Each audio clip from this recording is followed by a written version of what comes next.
আসসালামু আলাইকুম। আমি Saimun Nahar, lecturer, department of marketing, দুনিয়া বিশ্ববিদ্যালয় কলেজ। আজ 24/11/2020 রোজ মঙ্গলবার। দুনিয়া বিশ্ববিদ্যালয় কলেজে উচ্চ মাধ্যমিক দ্বিতীয় বর্ষের সকল ছাত্রছাত্রীরা যে যেখানে বসে এই অনলাইন ক্লাস উপভোগ করছো, আমি সবাইকে স্বাগত জানাচ্ছি। কেমন আছো তোমরা? নিশ্চয়ই ভালো আছো। আজ আমি উচ্চ মাধ্যমিক দ্বিতীয় বর্ষের ব্যবসায় শিক্ষা বিভাগের সকল ছাত্রছাত্রীদের জন্য প্রোডাকশন ম্যানেজমেন্ট অ্যান্ড মার্কেটিং অর্থাৎ উৎপাদন ব্যবস্থাপনা ও বিপণন ক্লাস নিয়ে হাজির হয়েছে। তোমরা দ্বিতীয় বর্ষের স্টুডেন্ট। ফার্স্ট ইয়ার এবং সেকেন্ড ইয়ার আমরা 2 ইয়ারেই এই উৎপাদন ব্যবস্থাপনা ও বিপণন দুইটা পেপারই পড়াচ্ছিলাম। যেহেতু তোমরা সেকেন্ড ইয়ারে একেবারে শেষ পর্যায়ে, আমাদের দুই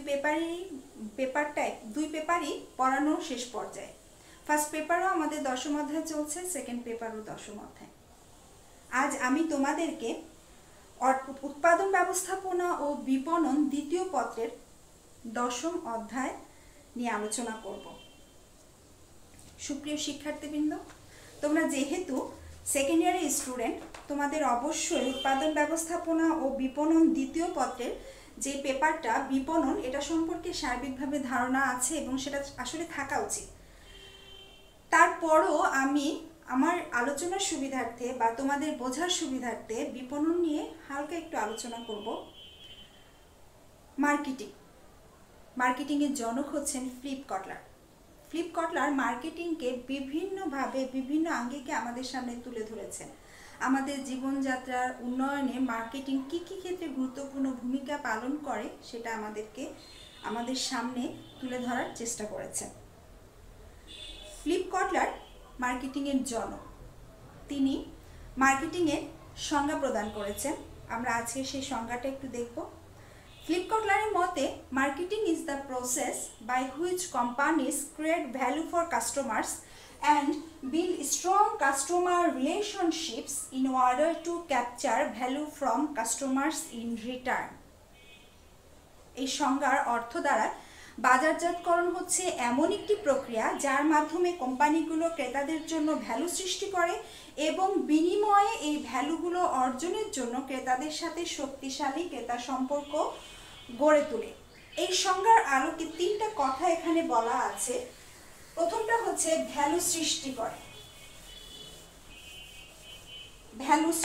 ভ্যালু আমাদেরকে জানতে হবে ভ্যালু কি। ভ্যালু হচ্ছে কোনো কিছু গ্রহণের বিনিময়ে আমরা যা প্রদান করি, গ্রহণ এবং প্রদানের মাঝামাঝি অবস্থা।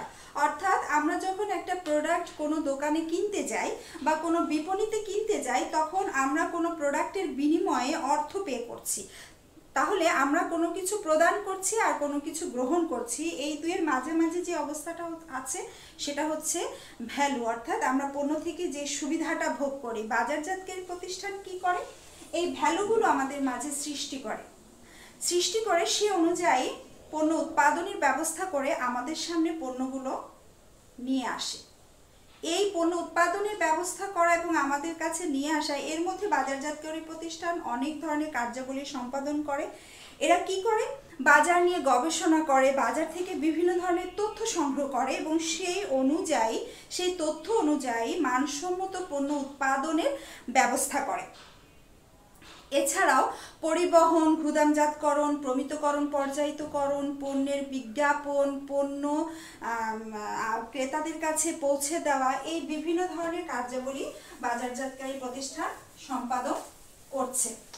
আমরা একটা কথা বলেছি, সেটা হচ্ছে বাজার নিয়ে গবেষণা করে বা বাজার থেকে বিভিন্ন ধরনের তথ্য সংগ্রহ করে। বাজার মার্কেট, সাধারণ দৃষ্টিকোণ থেকে বাজার বললে আমাদের মনে ভেসে ওঠে যে যেখানে পণ্য কেনা বেচা হয়। তবে হ্যাঁ, সেটা বাজার, যেখানে পণ্য কেনা বেচা হয় সেটা বাজার। কিন্তু মার্কেটিংয়ের দৃষ্টিকোণ থেকে বাজারটাকে একটু ভিন্ন আঙ্গিকে বলা হয়েছে। বাজার হচ্ছে কোনো পণ্য বা সেবার বর্তমান এবং সম্ভাব্য ক্রেতার সমষ্টি। আমরা যারা ক্রেতা আছি, বর্তমান ক্রেতা এবং সম্ভাব্য যে ক্রেতা, এদের সমষ্টিকেই বাজার বলা হয়। তার মানে আমরা যারা ক্রেতা, আমরাই হচ্ছি বাজার। তাহলে বাজারজাতকারী প্রতিষ্ঠান কি করে? আমাদেরকে নিয়ে গবেষণা করে, আমাদের কাছ থেকে বিভিন্ন ধরনের তথ্য সংগ্রহ করে, কি তথ্য আমরা কি চাই, কখন চাই, কিভাবে চাই, এই তথ্যগুলো সংগ্রহ করে সেই অনুযায়ী পণ্য উৎপাদনের ব্যবস্থা করে। এরপরে আমাদের কাছে পণ্যটা উপস্থাপন করে, আমাদের কাছে পণ্যটা পৌঁছে দেওয়ার ব্যবস্থা করে এবং আমাদের ক্রয় ক্ষমতা অনুযায়ী পণ্যটার মূল্যও তারা নির্ধারণ করে। যাই হোক, এত অল্প সময়ে অল্প পরিসরে আসলে বাজারজাতকরণ সম্পর্কে আলোচনা করা সম্ভব না। আমরা চলে আসব আমাদের দশম অধ্যায়ে। দশম অধ্যায়ে বিপণনের সমসাময়িক কিছু বিষয় নিয়ে আলোচনা করা হয়েছে, সেজন্যই আসলে আমি মার্কেটিং নিয়ে একটু বলার চেষ্টা করেছি। এই দশম অধ্যায়ে যে বিষয়গুলো সম্পর্কে আমরা জানতে পারবো বা দশম অধ্যায়ে যে শিখন ফলগুলো আছে সেগুলো হচ্ছে প্রত্যক্ষ বিপণন এবং অনলাইন বিপণন সম্পর্কে আমরা ধারণা লাভ করতে পারবো। প্রত্যক্ষ বিপণন এবং অনলাইন বিপণনের সুবিধা অসুবিধা সম্পর্কে জানতে পারবো। পরিকল্পিত বিপণী সম্পর্কে ধারণা লাভ করতে পারবো। পরিকল্পিত বিপণীর সুবিধা অসুবিধা সম্পর্কেও আমরা ধারণা নিতে পারবো। এছাড়াও চেইন স্টোর, ডিপার্টমেন্টাল স্টোর সম্পর্কেও আমরা ধারণা নিতে পারবো।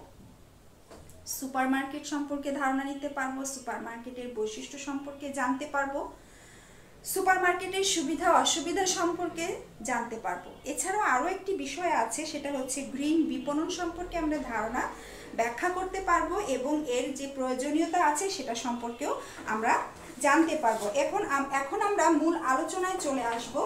মূল আলোচনা হচ্ছে আমাদের দশম অধ্যায়ে প্রত্যক্ষ বিপণন এবং অনলাইন বিপণন। প্রত্যক্ষ বিপণন কি? বাজারজাতকারী প্রতিষ্ঠান কাজ হচ্ছে ক্রেতা বা ভোক্তাদের সর্বোচ্চ সন্তুষ্টি প্রদান করা। আমাদের 100% সন্তুষ্টি প্রদানের মাধ্যমে এদের কাঙ্ক্ষিত যে লক্ষ্য আছে সেটা অর্জনের চেষ্টা করে। এই কাঙ্ক্ষিত লক্ষ্য অর্জনের চেষ্টায় তারা আমাদের যে সন্তুষ্ট করছে, এটা দীর্ঘমেয়াদী ক্রেতা সম্পর্ক গড়ে তোলার জন্য আমাদের সাথে সরাসরি তারা একটা কমিউনিকেশন তৈরি করার ব্যবস্থা করেছে, যেটাকে বলা হয় প্রত্যক্ষ বাজারজাতকরণ মানে ডিরেক্ট মার্কেটিং। ডিরেক্ট মার্কেটিংয়ে বলা হয়েছে যে প্রত্যক্ষ বিপণন হচ্ছে এমন এক ধরনের বিপণন প্রক্রিয়া যেখানে প্রত্যক্ষভাবে মুখোমুখি ক্রেতাদের সাথে সংযোগ স্থাপন করা হয়। এ ধরনের সংযোগ টেলিফোন বা অন্য যে কোনো পদ্ধতির মাধ্যমে হতে পারে, যেমন ধরো কোনো খেলাধুলার প্রোগ্রাম বা সাংস্কৃতিক অনুষ্ঠান বা কোনো প্রদর্শনীর মাধ্যমেও বা এই প্রত্যক্ষ বিপণন কার্যাবলী সম্পাদন হতে পারে। একটা কথা মনে রাখতে হবে যে প্রত্যক্ষ বিপণন কার্যাবলীর সম্পাদনের সময় কোনো মধ্যস্থকারী ব্যবহার এখানে হচ্ছে না।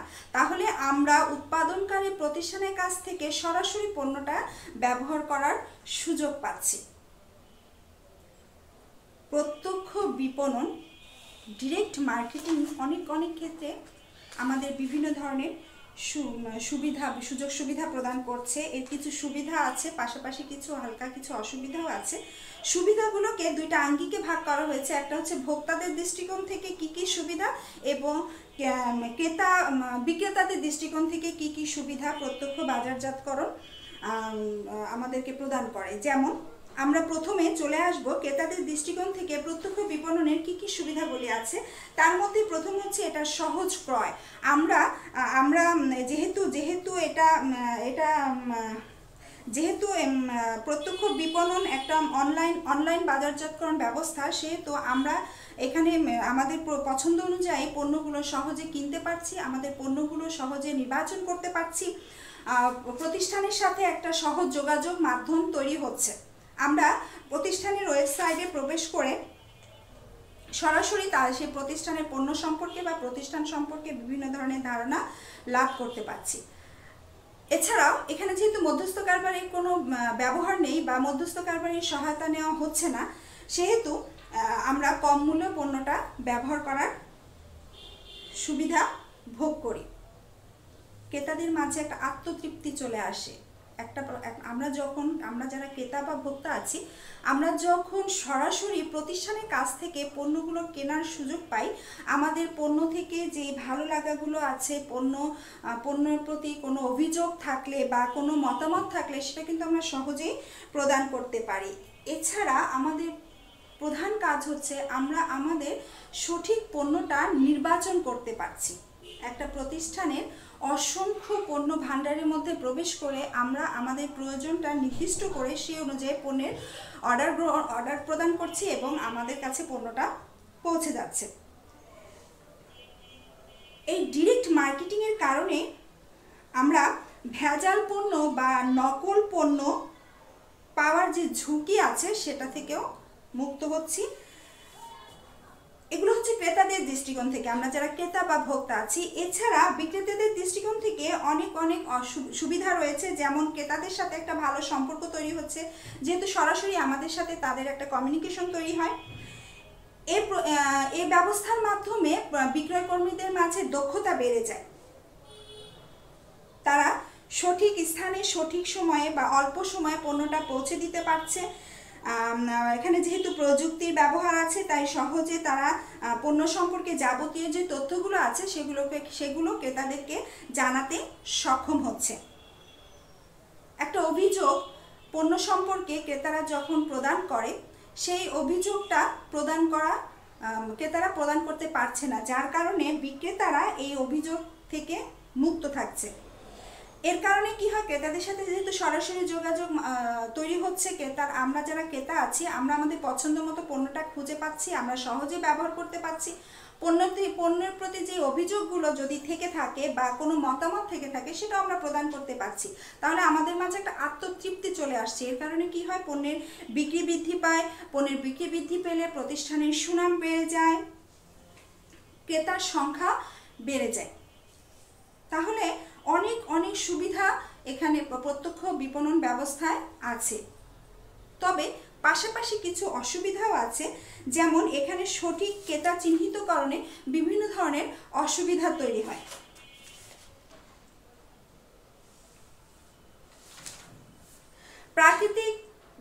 প্রাকৃতিক পরিবেশগত প্রভাবের কারণে অনেক সময় আছে, প্রাকৃতিক যে দুর্যোগগুলো আছে, ঝড় বৃষ্টি বা জলোচ্ছ্বাস, এই কারণে অনেক সময় ক্রেতারা যেই পণ্যটা অর্ডার করছে সেই পণ্যটা সঠিক সময় ক্রেতাদের কাছে পৌঁছে দেওয়া সম্ভব হয় না। এর কারণে অনেক সময় আছে সময় ব্যয় হচ্ছে, বা ক্রেতারা অনেক দূরে অবস্থান করছে বিধায় ক্রেতাদের কাছে সময় মতো পণ্যটা পৌঁছাতে পারছে না।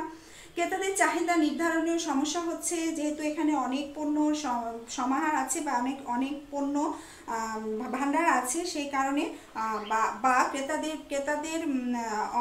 ক্রেতাদের অজ্ঞতার কারণে অনেক সময় আছে ক্রেতারা সঠিক পণ্যটা নির্বাচন করতে পারছে না, যার কারণে দেখা যায় যে ক্রেতার সংখ্যা হ্রাস পেতে পারে। আবার অনেক সময় যেহেতু এটা ইমেইল, ওয়েবসাইট বা বিপণন ব্যবস্থা লোডশেডিংয়ের কারণেও অনেক সময় আছে প্রত্যক্ষ বিপণন ব্যবস্থা বাধাগ্রস্ত হচ্ছে। আবার প্রত্যক্ষ বিপণন ব্যবস্থায় বিক্রয়কর্মী বা ক্রেতাদের প্রযুক্তির জ্ঞানের অভাবের কারণেও অনেক সময় প্রত্যক্ষ বিপণন বা ডিরেক্ট মার্কেটিং বাধাগ্রস্ত হচ্ছে। এরপরে আমরা চলে আসব অনলাইন মার্কেটিং কি। অনলাইন মার্কেটিং যে বিপণন পদ্ধতিতে কম্পিউটার ইন্টারনেটের সাহায্যে প্রতিষ্ঠানের পণ্য বা ধারণা সম্পর্কে ক্রেতা বা ভোক্তার সাথে দ্রুত যোগাযোগ ও তথ্য আদান প্রদান করা যায়, তাকে অনলাইন বিপণন বলে। মূল কথা হচ্ছে অনলাইন বিপণন হচ্ছে এমন একটা পদ্ধতি যেখানে কোম্পানি ইন্টারনেটের ব্যবহারের মাধ্যমে ক্রেতার সাথে একটা সম্পর্ক গড়ে তোলে। এখানে ক্রেতারা ইন্টারনেট ব্রাউজিং করে বিক্রয়.com-এ এসে তাদের পছন্দ অনুযায়ী পণ্যটা খুঁজে বের করে নির্বাচন করে সেখানে যে ফোন নাম্বারটা থাকে সেখানে ফোন করে বা ইমেইলের মাধ্যমে পণ্যের অর্ডার প্রদান করতে পারে এবং সেই অনুযায়ী সেভাবে তারা পণ্য কেনার বিভিন্ন ধরনের সুযোগ সুবিধা ভোগ করে।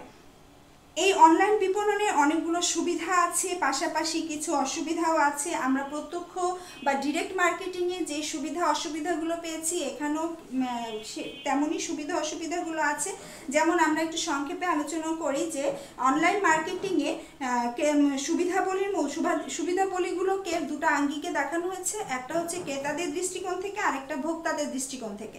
তাহলে ক্রেতারা কি কি সুবিধা ভোগ করে, যেমন এখানে অধিক সুবিধাজনক, যেমন আমরা ঘরে বসেই আমাদের পছন্দ মতো পণ্যটা অর্ডার করতে পারছি, আমাদের বাইরে যেতে হচ্ছে না, আমাদের সময় খরচ কম হচ্ছে, যানজটে বসে থাকতে হচ্ছে না, আমাদের আমাদের দর কষাকষির যে একটা ব্যবস্থা আছে আমাদের মার্কেটগুলোতে, শপিং সেন্টারগুলোতে, সেটা থেকেও আমরা রক্ষা পাচ্ছি।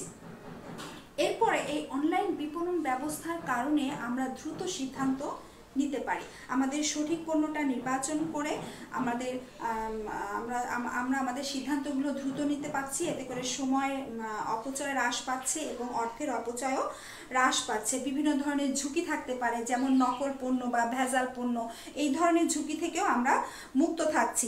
আমরা অনলাইন বিপণনের মাধ্যমে কোম্পানির ওয়েবসাইটে প্রবেশ করে, কোম্পানির যে নিজস্ব ওয়েবসাইট আছে সেখানে প্রবেশ করে আমরা কোম্পানি সম্পর্কে সার্বিকভাবে ধারণা নিতে পারছি, কোম্পানির পণ্য সম্পর্কেও সার্বিকভাবে ধারণা নিতে পারছি এবং পাশাপাশি প্রতিযোগী যে পণ্যগুলো আছে সেগুলো সম্পর্কেও ধারণা নিয়ে আমাদের সঠিক পণ্যটা আমরা নির্বাচন করতে পারি। অনলাইন বিপণন ব্যবস্থায় পৃথক একটা ওয়েব পেজ আছে যেখানে আমরা আমাদের অভিযোগগুলো বা আমরা আমাদের মতামতগুলো প্রদান করার সুযোগ পাচ্ছি। এর মাধ্যমে আমরা কম মূল্যে পণ্য ব্যবহার করার সুযোগ পাই, কারণ এখানে কোনো মধ্যস্থ কারবারির ব্যবহার নেই। মধ্যস্থ কারবারি ব্যবহারে পণ্যের মূল্য বেড়ে যাচ্ছে, এই কথাটা বারবার আমরা বলছি। কেন?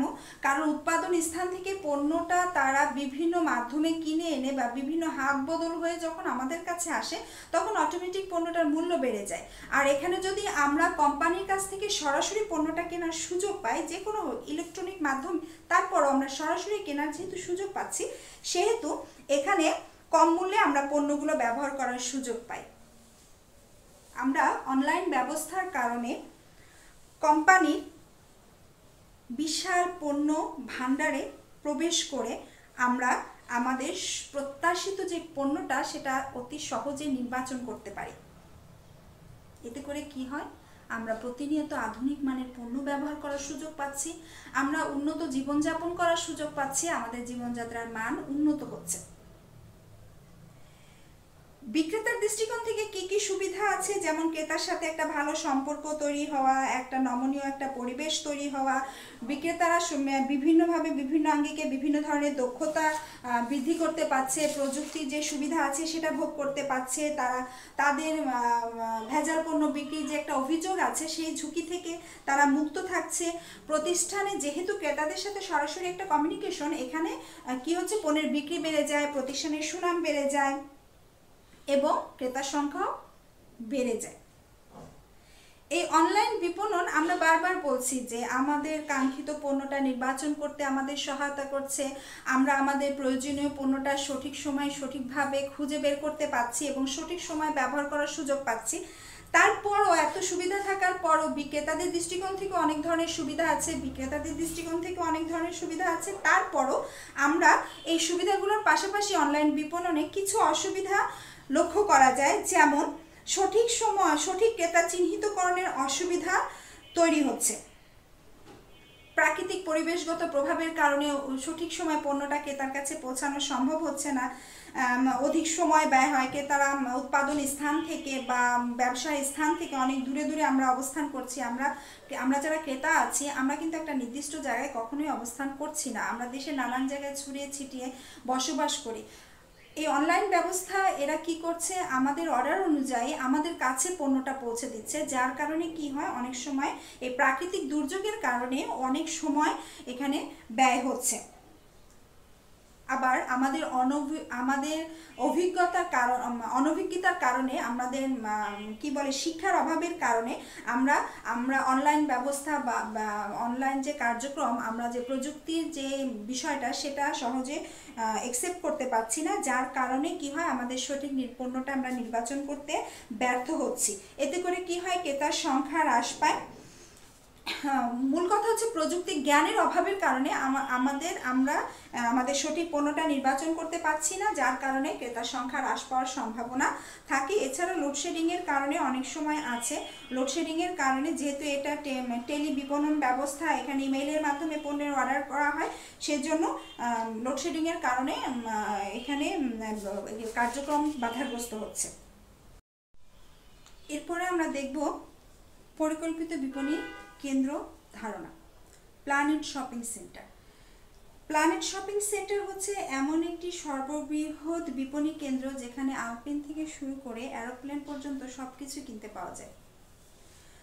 এ যাবৎ পর্যন্ত পৃথিবীতে যত পরিকল্পিত বিপণী স্থাপিত হয়েছে তাদের মধ্যে চীনের ডনগুয়ানে অবস্থিত নিউ সাউথ চায়না মল, আমেরিকার রোল্যান্ড পার্ক, হাইল্যান্ড পার্ক, রোজ পার্ক, মালয়েশিয়ার ভিরজারা, টাইম স্কয়ার, সংযুক্ত আরব আমিরাতে দুবাই মল, এছাড়াও আরও অনেক পরিকল্পিত বিপণী কেন্দ্র উন্নত বিশ্বে রয়েছে।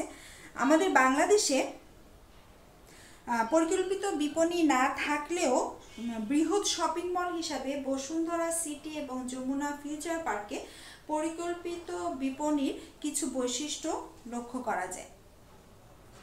পরিকল্পিত বিপণী কেন্দ্রের সঠিক ধারণা লাভের জন্য শিক্ষার্থীদের বিভিন্ন তথ্য প্রদান করা হলো, যেমন এটি একটি শহরের নির্দিষ্ট স্থানে অবস্থান গ্রহণ করবে, সর্বনিম্ন 30 একর থেকে সর্বোচ্চ 80 একর জমির উপর স্থাপন করতে হবে, ভেতরের আয়তন মোট দৈর্ঘ্য হবে 10 মাইল থেকে 50 মাইলের সমান, এখানে পর্যাপ্ত পরিমাণে গাড়ি পার্কিংয়ের ব্যবস্থা থাকতে হবে, প্রচুর পরিমাণে মূলধন বিনিয়োগ করতে হবে এবং বিস্তৃত পণ্য সারি থাকবে। বিপণীর ভিতরে পর্যাপ্ত পরিমাণে খোলা জায়গা থাকতে হবে এবং বিনোদনের ব্যবস্থা থাকতে হবে, পর্যাপ্ত এলিভেটর, লিফট, এক্সেলেটরের ব্যবস্থা থাকতে হবে, ফুড কর্নার, সিনেমা হল, শিশু পার্ক, কনফারেন্স কক্ষ থাকবে এবং তাপমাত্রা নিয়ন্ত্রণমূলক ব্যবস্থাও থাকতে হবে। এই পরিকল্পিত বিপণী অনেক ক্ষেত্রে বিভিন্ন ধরনের সুবিধা প্রদান করে, যেমন ক্রেতাদেরকে কিছু সুবিধা প্রদান করছে, যেমন এটা একটা সুবিধাজনক ক্রয়।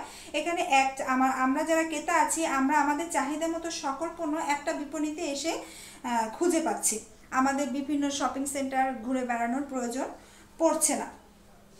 সময় খরচ কম হচ্ছে, যেহেতু এটা এল বা ইউ আকৃতির, এখানে আমাদের সময় সাশ্রয় হয় এবং পণ্যের মূল্য তুলনামূলক কম থাকায় অর্থের অপচয় হ্রাস পাচ্ছে, অর্থ সাশ্রয় হচ্ছে।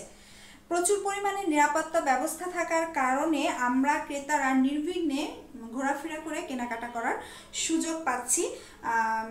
অনেক সময় আছে বিভিন্ন ধরনের সুযোগ সুবিধা প্রদান করে, যেমন কুপন প্রদান করছে, বিভিন্ন জাতীয় বা আন্তর্জাতিক দিবস উপলক্ষে বিভিন্ন ধরনের মূল্য ছাড় দিচ্ছে।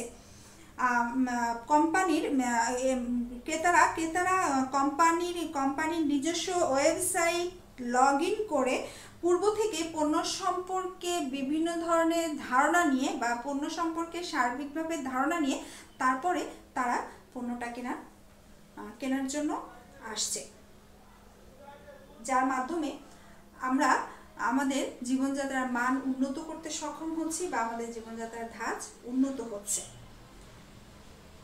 এরপর বিক্রেতার কিছু সুবিধা ভোগ করে, যেমন অধিক বিক্রি সম্ভব হচ্ছে, এখানে প্রচুর ক্রেতার সমাগম হয় এবং ক্রয় বিক্রয়ের ক্ষেত্রে বিভিন্ন ধরনের বাড়তি সুযোগ সুবিধা পাওয়া সম্ভব হচ্ছে। প্রতিষ্ঠানের সুনাম বেড়ে যাচ্ছে, যেহেতু এ ধরনের বিপণী কেন্দ্রে কেনাকাটা করা আভিজাত্যের একটা প্রতীক, অনেক ক্রেতারাই এখানে এসে কেনাকাটা করে স্বাচ্ছন্দ্য বোধ করে বা ভালো লাগা তৈরি হয়, যার মাধ্যমে প্রতিষ্ঠানের সুনাম বেড়ে যাচ্ছে, প্রতিষ্ঠানের অধিক ক্রেতা বেড়ে যাচ্ছে, প্রতিষ্ঠান প্রচুর পরিমাণে মুনাফা অর্জন করতে পারছে, তাদের মাঝে একটা আত্মতৃপ্তি চলে আসছে এবং দক্ষ নিয়ন্ত্রণ ব্যবস্থার মাধ্যমে, দক্ষ ব্যবস্থাপনার মাধ্যমে, দক্ষ বিক্রয়কর্মী থাকার কারণে, গুণগত মানের পণ্য সম্ভার থাকার কারণে সব ধরনের ঝুঁকি হ্রাস করতে সক্ষম হচ্ছে। এত সুবিধা থাকার পরেও বা সত্ত্বেও পরিকল্পিত বিপণীর কিছু অসুবিধা রয়েছে, যেমন এটা যেহেতু বিশাল একটা বৃহৎ পরিসরের একটা ব্যবসার প্রতিষ্ঠান, সেহেতু এখানে নিরাপত্তার বিঘ্ন ঘটতে পারে, সঠিক নিরাপত্তা ব্যবস্থা কার্যকর করা সম্ভব নাও হতে পারে। এছাড়া নিরাপত্তা ব্যবস্থা থাকলেও দুর্ঘটনার সময় সামান্য ভুলের কারণে ব্যাপক ক্ষতি হতে পারে। যেহেতু এখানে প্রচুর লোকের সমাগম ঘটে বা বিশাল পণ্য সম্ভার থাকে, সেহেতু ক্রেতারা তাদের আগ্রহ ক্রেতাদের এই এই এই বিপণী কেন্দ্রে এসে পণ্য কেনার প্রতি আগ্রহ কমও থাকতে পারে। আবার যেহেতু এখানে প্রচুর পরিমাণে মূলধন বিনিয়োগ করতে হয়, যদি ঝুঁকির পরিমাণ বেড়ে যায় বা ঝুঁকি যদি থাকে, তাহলে বিনিয়োগকারীদের মাঝে আগ্রহ হারানোর কারণে বিভিন্ন ধরনের অসুবিধার সম্মুখীন হতে পারে। এরপরে আমরা চলে আসবো চেইন স্টোর কি। চেইন স্টোর হচ্ছে একক মালিকানায় পরিচালিত, নিয়ন্ত্রিত 2 বা ততোধিক শাখার মাধ্যমে সমজাতীয় পণ্য নিয়ে ব্যবসা করে, তাকে চেইন স্টোর বলে। এরা কি করছে? একক মালিকানায় পরিচালিত, নিয়ন্ত্রিত হচ্ছে এবং 2 বা ততোধিক শাখার মাধ্যমে সমজাতীয় পণ্য নিয়ে ব্যবসা করছে। চেইন স্টোর দেশে ইচ্ছে করলে দেশে এবং বিদেশে তাদের বিস্তৃতি ঘটাতে পারে। চেইন স্টোরে বিক্রয়যোগ্য পণ্য মূল্য একই থাকবে এবং ভিন্ন ভিন্ন উৎপাদকের পণ্য এরা বিক্রি করতে পারে। চেইন স্টোরে কিছু বৈশিষ্ট্য লক্ষ্য করা যায়, যেমন প্রথমে আছে একক মালিকানায় পরিচালিত হয় বা নিয়ন্ত্রিত হয় এবং এই ব্যবসা প্রতিষ্ঠানের 2 বা ততোধিক শাখা থাকলেও কেন্দ্রীয় ব্যবস্থাপনার মাধ্যমে এই ব্যবসা প্রতিষ্ঠানটা নিয়ন্ত্রিত হচ্ছে। প্রত্যেকটা শাখায় একটা নির্দিষ্ট মূল্যে পণ্য বিক্রির ব্যবস্থা করা হয় এবং নিজস্ব ব্যবস্থাপনার মাধ্যমে পণ্য নিয়মিত সরবরাহ করা হচ্ছে। ক্রয় বিক্রয়ের নীতি একই থাকবে। পণ্য বন্টন প্রণালী, নিজস্ব পরিবহন ব্যবস্থার মাধ্যমে এরা এদের বিভিন্ন শাখায় পণ্যগুলো পৌঁছে দেওয়ার ব্যবস্থা করে। বিপণী সজ্জা, বিপণীমালার বিভিন্ন শাখার সাইনবোর্ড, লেখার ধরন, ব্যানার, পোস্টার, স্লোগান, সাজসজ্জা একই থাকবে। আর দেশে বা বিদেশে যেখানেই বিপণীমালা শাখা খোলা হোক না কেন, প্রতিটি শাখার নাম একই হবে। যাই হোক, বিপণী চেইন স্টোর বলতে আমরা সংক্ষেপে যেটা বুঝি যে একক মালিকানায় পরিচালিত হয় এবং এটা 2 বা ততোধিক শাখা পরিচালনার মাধ্যমে তারা সমজাতীয় পণ্য নিয়ে ব্যবসা করতে পারে। আমরা আজকে এ পর্যন্তই পড়ব। আমাদের এই অধ্যায়ের আরও কিছু টপিক বাকি রয়ে গেছে, আমরা আগামী ক্লাসে এটা শেষ করার চেষ্টা করব। এ পর্যন্ত ভালো থাকো, সুস্থ থাকো, নিজের প্রতি যত্ন নাও এবং ফ্যামিলির সবার প্রতি খেয়াল রাখার চেষ্টা করো। আর যদি এই বিষয় সম্পর্কে কিছু জানার প্রয়োজন হয়, আমার ফোন নাম্বার তোমাদের কাছে আছে, তোমরা আমাকে ফোন দিয়ে সমস্যা থাকলে সেটা সমাধানের জন্য ফোন দেবে। আমি যতটুকু সম্ভব হব এটা সমাধান করার চেষ্টা করব। ভালো থাকবে, সুস্থ থাকবে। আল্লাহ হাফিজ।